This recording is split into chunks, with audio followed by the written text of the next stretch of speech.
So hello everyone, कैसे हैं आप लोग।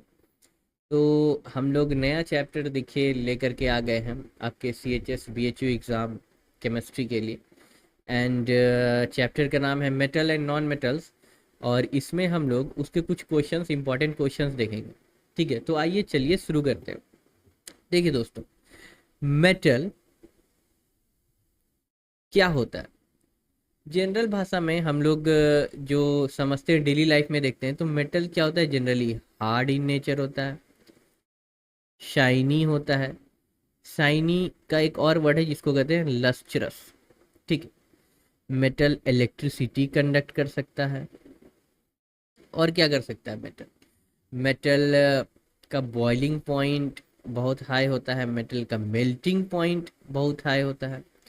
मेटल डक्टाइल नेचर का होता है। डक्टाइल मतलब कि उसको वायर के फॉर्म में हम लोग ये कर सकते हैं। वायर का फॉर्म दे सकते हैं उसको, हम लोग खींच सकते हैं तार के फॉर्म में। और क्या होता है, मेलिएबल होता है। मेलिएबल होता है। मेलिएबल मतलब क्या होता है, can be drawn into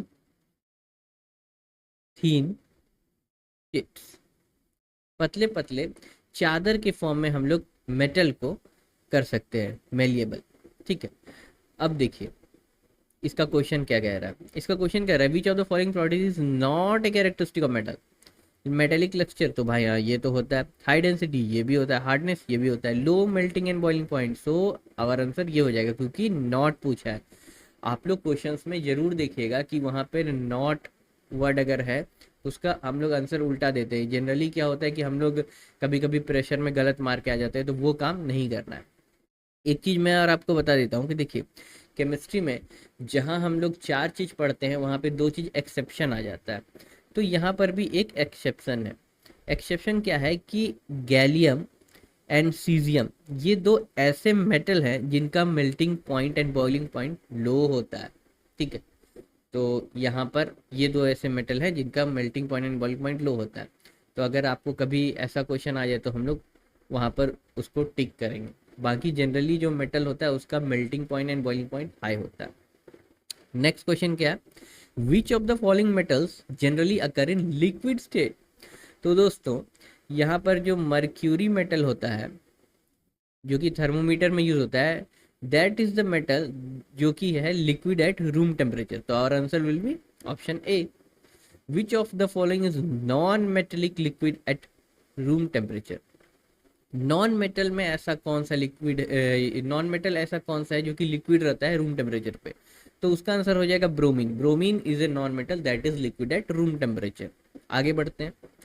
the nature of Al2O3 is, देखिए जब भी मेटल ऑक्साइड का फॉर्मेशन होगा, मेटल ऑक्साइड कैसे बनता है। मेटल अगर ऑक्सीजन से रिएक्ट करेगा तो क्या बनाएगा, मेटेलिक ऑक्साइड बनाएगा। और नॉन मेटल अगर ऑक्सीजन से रिएक्ट करेगा तो क्या बनाएगा, नॉन मेटेलिक ऑक्साइड बनाएगा। तो मेटेलिक ऑक्साइड जो होता है ना वो होता है बेसिक नेचर का। ठीक है। और नॉन मेटेलिक ऑक्साइड जो होता है वो होता है एसिडिक नेचर का। अब देखिए न्यूट्रलाइजेशन रिएक्शन क्या होता है, जब हम लोग एसिड प्लस बेस को मिक्स करते हैं तो हमें क्या मिलता है, वाटर मिलता है एंड सॉल्ट मिलता है रिस्पेक्टिव एसिड एंड बेस का। This is neutralisation reaction. जब भी हम एसिड प्लस बेस को अगर मिक्स करेंगे तो हमें रिएक्शन देखने मिलेगा क्योंकि ये दोनों अलग अलग नेचर का है। उसी तरह मेटल का जो ऑक्साइड है वो बेसिक बनाता है, तो ये बेसिक मेटेलिक ऑक्साइड अगर हम एसिड से रिएक्शन करेंगे तो हमें रिएक्शन देखने मिलेगा। वहीं अगर नॉन मेटेलिक ऑक्साइड जो कि एसिडिक नेचर का होता है ये बेस के साथ रिएक्शन देगा। ठीक है। पर कुछ ऐसे मेटल्स होते हैं जैसे कि एल्यूमिनियम, जिंक, जो कि ऑक्सीजन के साथ रिएक्ट करके बनाते हैं Al2O3, जिंक ZnO। और ये दोनों क्या होते हैं ना कि एसिड प्लस बेस दोनों से रिएक्ट कर जाते हैं। जबकि मेटल का ऑक्साइड क्या होता है, बेसिक इन नेचर का होता है, तो वो उसको एसिड से ही रिएक्ट करना चाहिए। बट ये दोनों एसिड और बेस दोनों से रिएक्ट कर जाते हैं, तो ऐसे मेटेलिक ऑक्साइड को कहा जाता है एम्फोटेरिक। ठीक है, ये याद रखिएगा आप लोग। आगे बढ़ते हैं। The nature of zinc oxide, just अभी पढ़ा हम लोग ने। Amphoteric. Which of the following metals react vigorously with oxygen. देखिए मेरे सामने यहाँ पर जो मैंने लगा के रखा है आप लोग के सामने, ये जो है ना, ये है रिएक्टिविटी सीरीज ऑफ मेटल्स। और आपको ये याद करना पड़ेगा, और ये एक दिन में याद नहीं होगा, आपको इसको देखना होगा, लगभग 2-4 दिन देखिएगा तो ये याद हो जाएगा। इसमें क्या देख रहे हैं हम लोग कि शुरू में क्या है, पोटेशियम है, सोडियम है, लिथियम है, बेरियम है, ऐसे जाते जाते जाते मैग्नीशियम है, जिंक है, आयरन है, उसके बाद देखिए हाइड्रोजन भी है, उसके बाद नीचे copper, mercury, silver, gold, platinum. तो देखिए इसमें ये चार्ट से हम लोग क्या समझ सकते हैं, इसमें जो जो भी मेटल किसी और मेटल के ऊपर है, जैसे कि पोटेशियम सोडियम के ऊपर है, तो इसका मतलब क्या है ना कि पोटेशियम सोडियम से ज़्यादा रिएक्टिव है। पोटेशियम कैल्शियम से ऊपर है, तो इसका मतलब पोटेशियम कैल्शियम से भी ज़्यादा रिएक्टिव है। ओवरऑल पोटेशियम सारे मेटल्स में सबसे ज़्यादा रिएक्टिव होता है।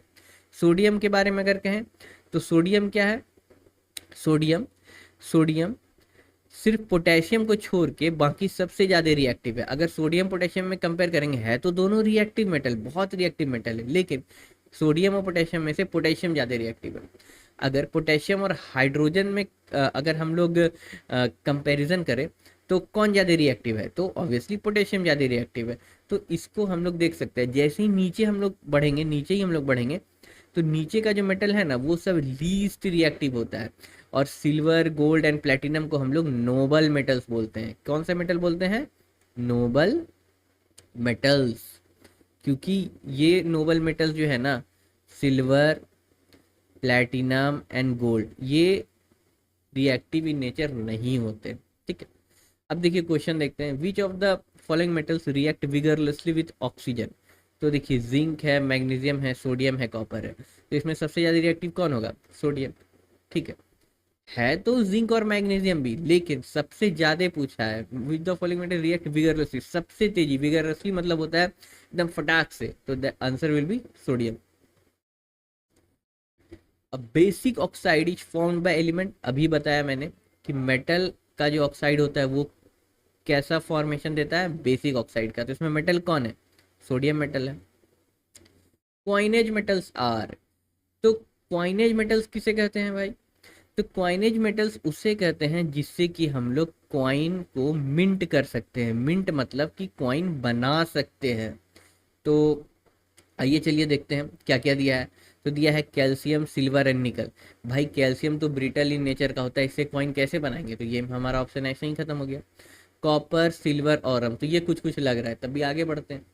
जिंक, सोडियम, पोटेशियम, अब ये दोनों तो भाई हाईली रिएक्टिव मेटल है, इसका क्वाइन बना के हम लोग डेली लाइफ में यूज़ कैसे करेंगे, तो ये भी गया। कॉपर, जिंक, सीजियम, देखिए सीजियम एक ऐसा मेटल है जो कि जिसका मेल्टिंग पॉइंट और बॉइलिंग पॉइंट बहुत ही लो होता है, तो इसको हम लोग क्वाइनेज मेटल में तो यूज़ कर नहीं सकते, प्लस ये रिएक्टिव इन नेचर भी होता है। तो आंसर क्या हो जाएगा, copper, silver and Aurum, gold. An essential constituent of amalgam is, देखिए एमलगम ऐसे एलॉय को बोला जाता है जिसमें मर्क्यूरी एज एन एसेंशियल या मेन कंस्टिट्यूएंट होता है। अगर आप लोग कोई एलॉय बना रहे हैं, अगर उसमें मरकरी मेन एलिमेंट है, मेन मेटल है, तो that will be known as amalgam. तो इसका आंसर क्या हो जाएगा, mercury. What is the purest form of gold, देखिए ये बहुत ही अच्छा क्वेश्चन आ गया। देखिए गोल्ड का जो प्योरिटी है ना, गोल्ड का जो प्योरिटी है वो हम लोग कैरेट के फॉर्म में निकालते हैं। अब कैरेट क्या होता है, देखिए गोल्ड जो है बहुत ही सॉफ्ट मेटल है, ठीक है, बहुत ही सॉफ्ट मेटल है। अब ऐसे मेटल से रिंग बनाना, चेन बनाना, उसको स्पेसिफिक डिज़ाइन देना, ये जो है ना पॉसिबल नहीं हो पाता है बिना कुछ उसमें मिलावट किए। तो हम लोग सिल्वर, कॉपर, जिंक, ये सब मेटल को क्या करते हैं ना कि गोल्ड में मिक्स करते हैं, और तब जाके हम लोग उससे जो है ना ऑर्नामेंट्स ज्वेलरी हम लोग बनाते हैं। तो उससे जो है ना उसमें एक स्ट्रेंथ आता है, उसको पहनते हैं तो एक अच्छा सा वो अटायर में सूट करता है। ठीक है, तो अब जो गोल्ड में ये सब एलिमेंट मिक्स हो रहा है, ये सब मेटल मिक्स हो रहा है, तो इससे क्या हो रहा है ना कि गोल्ड का जो प्योरिटी है, मतलब गोल्ड का जो कंसंट्रेशन है किसी एक ज्वेलरी में वो कम हो जाता है, तो इससे प्योरिटी ऑफ गोल्ड मतलब कि उसका वैल्यू भी ऑब्वियसली कम हो जाएगा क्योंकि उसमें सोना कम है। तो उसको नापा जाता है कैरेट से कि कितना उसमें हम अदर एलिमेंट बनाए। तो इसको निकालने का एक फॉर्मूला होता है कि total weight of gold divided by total weight of all alloys into 2। तो ये जो मेरा आएगा ना उसी को कहते हैं कैरेट। तो 24 कैरेट मतलब क्या होता है? 24 कैरेट मतलब होता है 99.99% प्योर गोल्ड। तो आंसर क्या हो जाएगा? 24 कैरेट। ठीक है दोस्तों, तो इसको हम लोग यहीं तक रखते हैं, मिलते हैं नेक्स्ट वीडियो में। आप लोग कमेंट कीजिए कि आपको ये सब वीडियो कैसा लग रहा है। अगर कोई और टॉपिक पे आप लोग वीडियो चाहते हैं तो वो भी बताइए, हम लोग उसको लेकर आएंगे। So thank you very much, मिलते हैं नेक्स्ट वीडियो में।